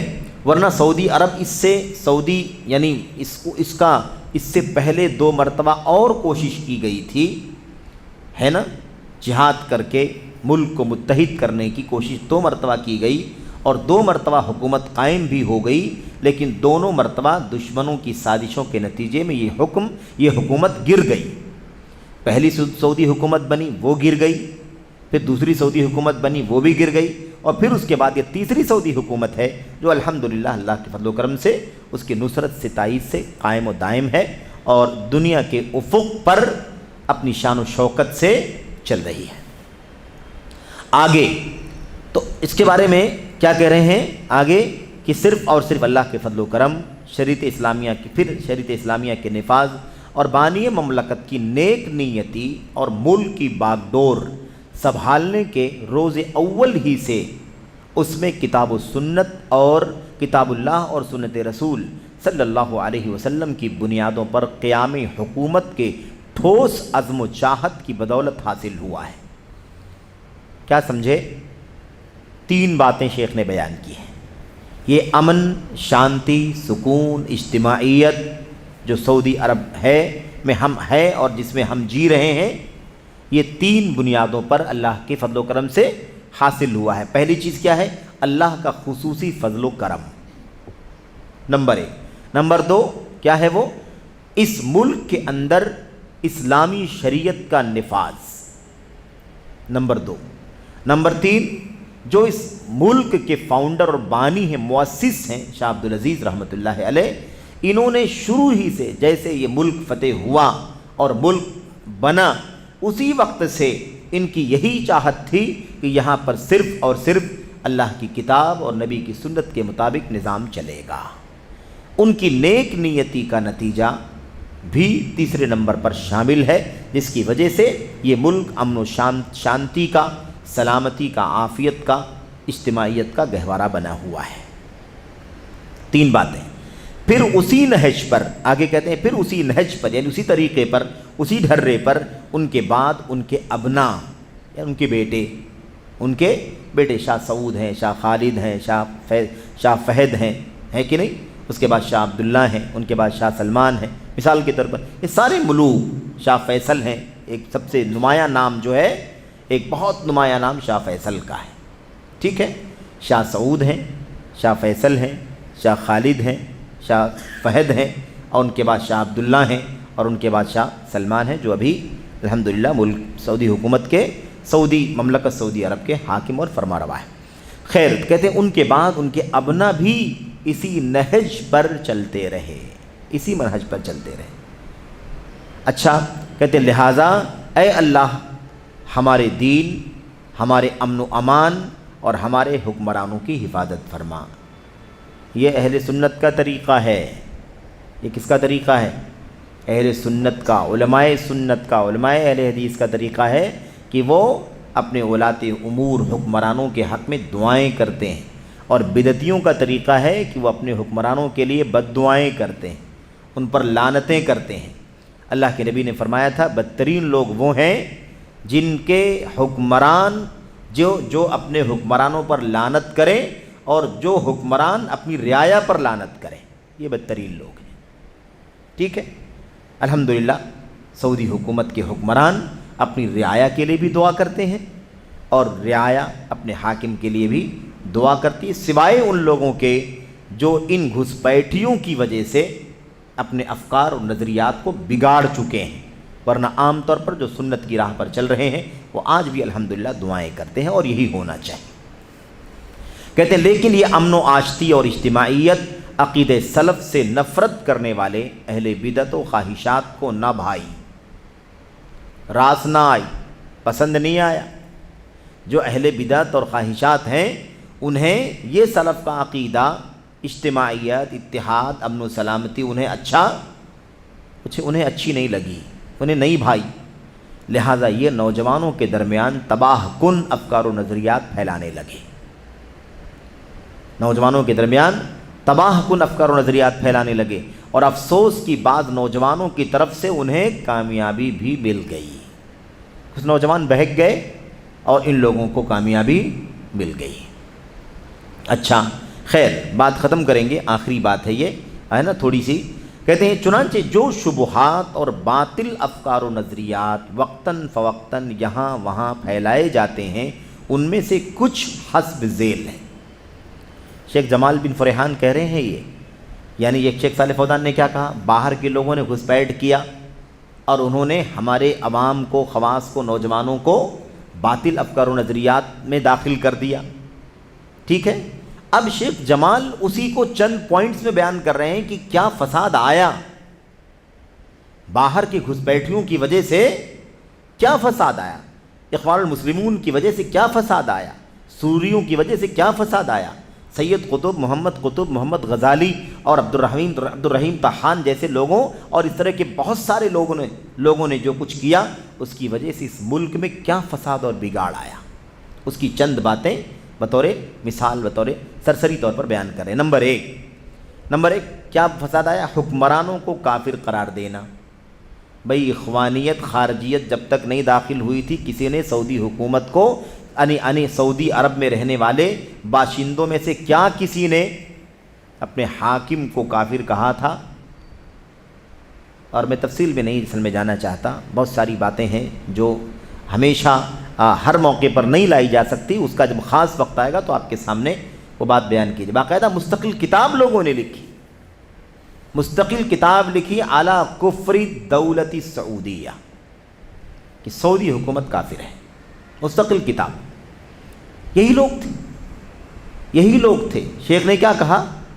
منطقہ قسیم میں تھا اور بہت سارے انڈے بچے دیا، یہ انڈے بچوں کا ہی کام تھا، انہوں نے ہی کتابیں لکھی کہ سعودی حکومت کافر ہے، الدولت السعودیہ کافر ہے۔ خیر، پہلی بات کیا ہوئی؟ حکمرانوں کو کافر قرار دینا، انہیں طاغوت کہنا۔ انہیں کیا کہنا؟ طاغوت۔ طاغوت کسے کہتے ہیں؟ کل ما عبد من دون اللہ، من معبود او متبع او مطاع، ٹھیک ہے؟ اللہ کے سوا جس کی بھی عبادت کی جائے، اللہ کے سوا جس کی بھی اطاعت کی جائے، اللہ کے سوا جس کی بھی، یا اللہ کے رسول کے سوا جس کی بھی اتباع کی جائے، اور مسلم حکمران کے سوا جس کسی کی بھی پیروی کی جائے، جس کی ماتحتی میں چلا جائے، اس کو طاغوت کہتے ہیں، ٹھیک ہے؟ آگے کیا کہتے ہیں؟ اشتعال انگیز بھڑکاؤ عبارتوں کے ذریعے عوام کو برانگیختہ کرنا، اکسانا، کبھی نہیں تھا یہ سعودی عرب میں۔ آج سے اس تاریخ کو یاد رکھو، جس تاریخ سے یہ گھسپیٹ ہوا ہے، اس سے پہلے کی تاریخ کا مطالعہ کر کے دیکھو، آپ کو یہ حالات نہیں ملیں گے۔ بھئی یہ دھماکے وماکے کب ہوئے ہیں؟ کس کی وجہ سے ہوئے ہیں؟ کس فکر کا نتیجہ ہے؟ اس سے پہلے تو ایسا کچھ نہیں تھا۔ امن، عافیت، سلامتی، رحمت، دعائیں یہی رہا کرتی تھی، لیکن یہ سب کافر کہنا، طاغوت کہنا، بھڑکاؤ باتیں بولنا اور عوام کو اکسانا اپنے حکومت کے خلاف، اپنے حاکم کے خلاف، یہ ایک فساد پیدا ہوا ہے ان باطل افکار و نظریات کے سعودی عرب میں گھسپیٹ کرنے کی وجہ سے۔ نمبر 2، دوسری چیز کیا پیدا ہوئی ہے؟ علماء سنت جو منہج سلف کے پیروکار اور ان کی غلطیوں کی نشاندہی کرنے والے۔ علماء سنت جو کیا ہیں؟ منہج سلف کے پیروکار ہیں۔ دوسرا کام کیا ہے؟ ان فسادیوں کے خلاف زبان اور قلم استعمال کرتے ہیں، اخوانیوں کے خلاف، رافضیوں کے خلاف، خارجیوں کے خلاف جو بولتے ہیں، لکھتے ہیں، ان کی غلطیوں کی نشاندہی کرتے ہیں۔ ان علماء سنت کے خلاف کیا کرتے ہیں لوگ؟ کیا کرنے لگے لوگ؟ طعن و تشنیع کرنا۔ یہ دوسرا فساد آیا ہے کہ علماء سنت کے خلاف طعن و تشنیع کرنا، انہیں ایسی باتوں سے متہم کرنا جن سے وہ بری ہیں۔ شیخ صالح فوزان پہ کیا گناہ کیا انہوں نے؟ کیا گناہ کیا؟ کیا غلطی کی ہے انہوں نے؟ کیا بگاڑا ہے؟ شیخ بن باز نے کیا بگاڑا ہے؟ علامہ ابن عثیمین نے کیا بگاڑا ہے کسی کا؟ پوری دنیا میں علم اور توحید ہی، سنت ہی تو پھیلانے کا کام ہے ان کا، اور کیا کام ہے ان کا؟ لیکن بس بات اتنی سی ہے کہ یہ ان پر رد کرتے ہیں، اخوانیت پر نقد کرتے ہیں، خارجیت پر رد کرتے ہیں، گھسپیٹیوں کے خلاف لوگوں کو آگاہ کرتے ہیں، یہ ان کا جرم ہے۔ اور سلف کا منہج ٹھوس پختہ انداز میں پکڑ کر کے رکھتے ہیں، اس سے نہ ہٹتے ہیں، نہ کسی کو ہٹنے کی راہ دیتے ہیں، نہ کسی کو اس کے لیے وجہ جواز فراہم کرتے ہیں، بلکہ پورے طور پر چوکنا رہتے ہیں، چوکنا کرتے رہتے ہیں۔ یہی ہے، کہتے ہیں ایسے لوگوں کو، ان علماء کو ایسی باتوں سے متہم کرنا جن سے وہ بری ہیں۔ مثال کے طور پر کیا کہتے ہیں ان علماء کے بارے میں؟ کہنے لگے لوگ وہ درباری اور سرکاری علماء ہیں۔ اب اگر ان کی خارجیت کی راہ میں آڑے آ گئے، حکومت کے خلاف پروپیگنڈا نہیں کیا، گالی گلوج نہیں کیا، ان کے خلاف لعنت ملامت نہیں کیا، لوگوں کو نہیں اکسایا، لوگوں کو نہیں بھڑکایا، ان کو کافر نہیں کہا، ان کو طاغوت نہیں کہا، تو پھر کیا ہے بھائی؟ پھر یہ سرکاری اور درباری علماء ہیں، حیض و نفاس کے علماء ہیں۔ کیوں؟ ان کا کام پڑھنا پڑھانا ہے، ان کا کام کیا ہے؟ پڑھنا پڑھانا، فقہی مسائل۔ تو بھائی اگر پڑھنا پڑھانا جرم ہے تبھی تو آدمی علم اور علماء سے دوری اختیار کرے گا۔ کیوں دوری اختیار کرے گا علم اور علماء سے؟ تو علماء ہی تو امت کے اصل قائدین ہیں، جو امت کو اصل رخ بتانے کے لیے اللہ تبارک و تعالیٰ کی طرف سے نبوت کے وارث قرار دیے گئے ہیں۔ ان کو کیا کہنا؟ درباری سرکاری علماء کہنا، ان کو حیض و نفاس کے علماء کہنا، اور کیا کہتے ہیں؟ اور کہتے ہیں ایجنٹ ہیں۔ کیا کہتے ہیں؟ ایجنٹ ہیں، غلام ہیں۔ یہ سب الزام لگایا گیا۔ کیوں یہ سب الزام آئے؟ یہ سب باتیں کیوں پیدا ہوئی؟ گھسپیٹھیوں کے آ جانے کی وجہ سے۔ ورنہ جب تک گھسپیٹھیے نہیں تھے سعودی عرب کے اندر، کوئی باہر کی فکر اور کوئی منہج نہیں تھا، تب تک ایسی کوئی بات کبھی سننے میں نہیں آتی تھی۔ واقعے کو نہیں سمجھتے ہیں، واقعے کو نہیں سمجھتے، یعنی سیاست کو نہیں سمجھتے ہیں، سیاست میں نہیں پڑھتے ہیں۔ پڑھنا چاہیے۔ حاکم ایسا کرتا ہے، امیر ایسا کرتا ہے، امام ایسا کرتا ہے، ہمیں اس کے خلاف ایسا کرنا چاہیے۔ اس کو کیا کہتے ہیں؟ یہ واقع۔ آپ نے پڑھا اس سے پہلے، فقہ الواقع کا معنی سمجھتے ہیں؟ سیاست، حکومت، یہ سب اس میں دلچسپی لینا چاہیے۔ تو کہتے ہیں واقعے کو نہیں سمجھتے۔ یہ علماء جو سیاست میں ان کے ساتھ نہ رہیں، ان کی بات نہ کریں، ان کے ہاں میں ہاں نہ ملائیں، وہ سب کیا ہیں؟ واقعے کو نہیں سمجھنے والے علماء ہیں۔ صرف کتاب اور پڑھنے پڑھانے سے ان کو مطلب ہے بس، یہ تانا۔ ایسے ہی کرسیوں اور مناصب کے علماء ہیں، کرسی اور مناصب کے علماء ہیں، یہ تانا دیا جاتا ہے۔ بلکہ علماء کو کافر قرار دینا، بلکہ علماء کو کافر قرار دینا، سنا ہے آپ نے کہ نہیں سنا ہے؟ ہاں، علماء کو کافر قرار دینا۔ کون سے علماء؟ یہی نہیں شیخ صالح فوزان، شیخ بن باز اور شیخ البانی اور شیخ ابن عثیمین، نہیں، پرانے علماء بھی۔ حافظ ابن حجر کافر ہیں، اور خطیب بغدادی کافر ہیں، امام سیوطی نعوذ باللہ کافر ہیں۔ یہ تانے بھی ان لوگوں نے دیے ہیں۔ کیوں؟ اس لیے کہ انہوں نے بھی یہی کام کیا ہے۔ ان کی کتابوں میں بھی حکومت کے خلاف، اسلامی حاکم کے خلاف بغاوت کرنے کو جائز نہیں رکھا گیا۔ انہوں نے بھی یہی سمجھایا ہے جو یہ سمجھاتے ہیں، اس لیے وہ بھی اسی کیٹیگری میں ہے۔ جو بھڑکاؤ باتیں کرے، اشتعال دلائے، حاکم کے خلاف اکسائے، ایسی باتیں کرے، وہ کون ہے؟ وہ سچے علماء ہیں۔ جو ایسا نہ کرے وہ درباری علماء ہیں، وہ کیا ہیں؟ وہ ایجنٹ ہیں، وہ غلام ہیں، اور وہ کیا ہیں؟ کرسی اور مناصب کے علماء ہیں، بلکہ وہ کافر ہیں، مسلمان ہے ہی نہیں۔ دیکھا آپ نے؟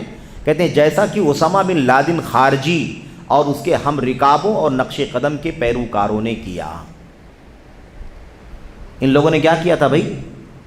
اسامہ بن لادن، جس کو لوگ سب سے بڑا دنیا کا مجاہد اور سب سے بڑا متقی پرہیزگار اللہ والا سمجھتے ہیں، ہے کہ نہیں؟ اس جب دنگے فساد جب چل رہے تھے، اس وقت میں سمجھتا ہوں کہ مطلب ہزاروں لاکھوں لوگوں نے اپنے بچوں کے نام اسامہ رکھ دیے، جتنے نام کبھی حضرت اسامہ بن زید کے نام پر نہیں رکھے گئے تھے۔ اسامہ بن لادن کے نام پر بچوں کے نام اسامہ رکھ دیے گئے۔ ایسی صدام کا ذکر آئے گا ابھی اگلے یا اس کے بعد کے سوال میں۔ اس وقت جو ہے لوگوں نے اپنے بچوں کے نام صدام رکھ دیے۔ یہ امت کی پسماندگی ہے تعلیمی، ان کی جہالت ہے، ان کی نادانی ہے، ان کی دین اسلام اور اس کے علم سے اس قدر بے توجہی ہے کہ کوئی شعور ہی نہیں، بے حسی ہے، بے شعوری ہے، کچھ پتہ نہیں۔ ہر دنگائی، ہر فسادی کون ہے؟ اللہ تبارک و تعالیٰ کے دین کا مجاہد ہے، چلو وہی نام اپنے بچے کا بھی رکھو۔ یہ حالت مسلم قوم کی، یہ حالت ہے میرے بھائی، کوئی شعور نہیں، کوئی احساس نہیں۔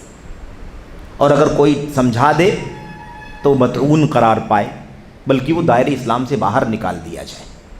کافر قرار دیا جائے، یہ صورتحال ہے۔ اور یہ سب باتیں صرف سعودی عرب کی نہیں ہیں، اپنے یہاں آپ کے یہاں بھی ایسی بہت ساری داستانیں ہیں۔ اسی فکر اسی ذہنیت کے ساتھ لوگ، آپ کے اس وطن میں بھی کچھ لوگ ایسے رہتے ہیں، پائے جاتے ہیں، ٹھیک ہے؟ اس لیے ان کو سمجھانے کی ضرورت ہے کہ بھئی ہوش کے ناخن لو، سمجھو کہ دنگا فساد کیا ہے اور سچا ستھرا پاکیزہ اسلامی جہاد کیا ہے۔ ایسے مت کرو جیسے لوگ کرتے آئے ہیں۔ ہمیں صرف اور صرف امت کے سلف کی جو راہ ہے وہی ہمیں ہر طرح کے فتنوں سے نجات دلا سکتی ہے۔ تو صاف کہتے ہیں، شیخ کہتے ہیں، بلکہ علماء کو کافر قرار دینا، جیسا کہ اسامہ بن لادن خارجی اور اس کے ہم رکاب یعنی اس کے ساتھی، اس کے حواری، اس کے ساتھ دینے والے، اس کے سپورٹر، اس کے معاونین یا اس کے جتھے اور اس کے گروہ کے لوگ اور اس کے نقش قدم کی پیروی کرنے والوں نے کیا۔ تیسری چیز اور کیا ہوا؟ کمپنیوں، اور یہ آخری چیز ہے، کمپنیوں یعنی جو فساد آیا گھس بیٹھیوں کی وجہ سے، وہ کیا ہے؟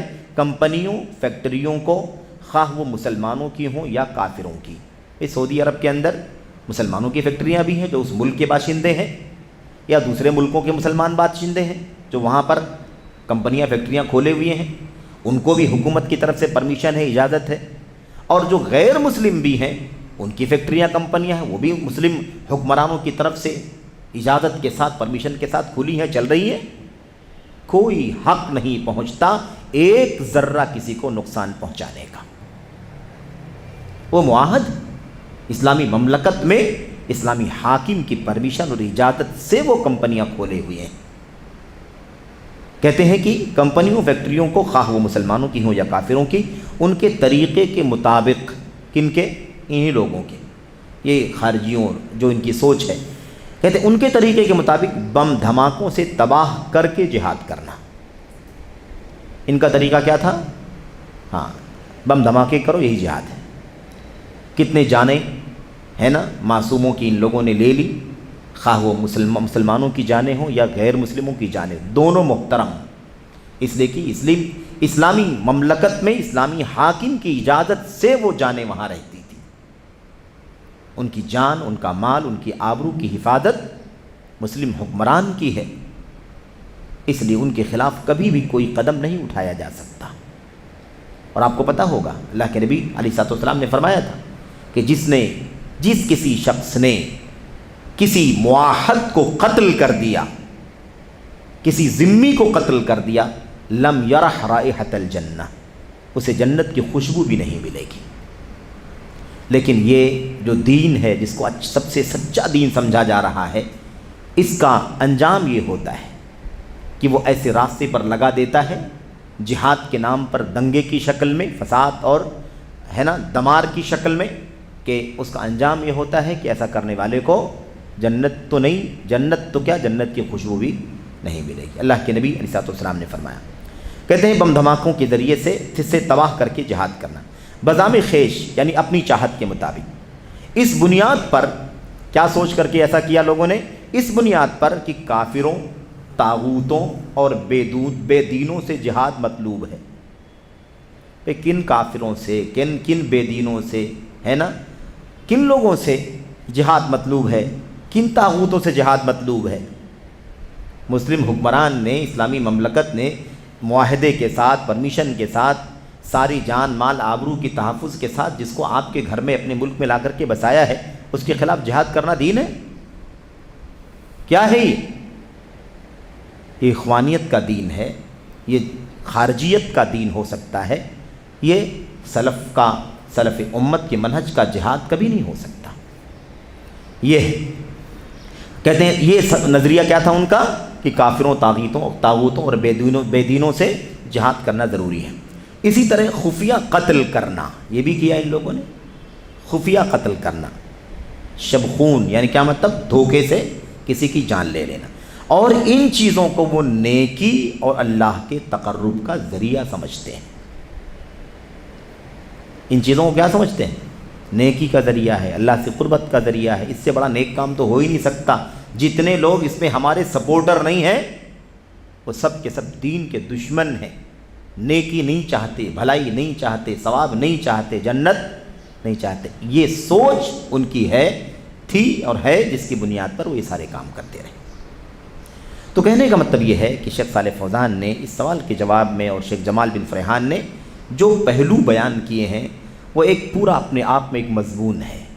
مملکت سعودی عرب کا قیام، وہاں کے عوام کو نصیحت، وہاں کے علماء کا کردار، وہاں کے حکمرانوں کا کردار، ان کی نیکی، ان کا تقوی، ان کی سچی سوچ، اور اس کے بعد اس کے نتیجے میں ملک کا امن، سلامتی، عافیت اور اجتماعیت، اور جس شان و شوکت کے کے ساتھ لوگ وہاں زندگی بسر کر رہے ہیں وہ سب، اور پھر اس امن اور شانتی کو پارا پارا کرنے والے یہ گھسپیٹھیے، یہ فسادی، جب سے ان کا دخل ہوا تب سے وہاں پر یہ فساد نوجوانوں میں، عوام میں داخل ہو گیا، اور اس کے بعد تبدیلی یہ آئی کہ اتنے سارے فسادات ملک کے اندر ہونے لگے، اور یہ بڑے بڑے فسادات ہیں، ورنہ اور بہت کچھ ہے جو یہاں پر ذکر نہیں کیا گیا۔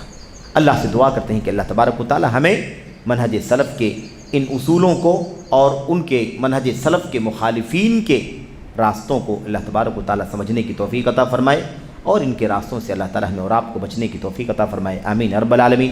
وصلی اللہ وسلم وبارک علی نبینا محمد وعلی آلہ وصحبہ اجمعین۔ السلام علیکم ورحمۃ اللہ وبرکاتہ۔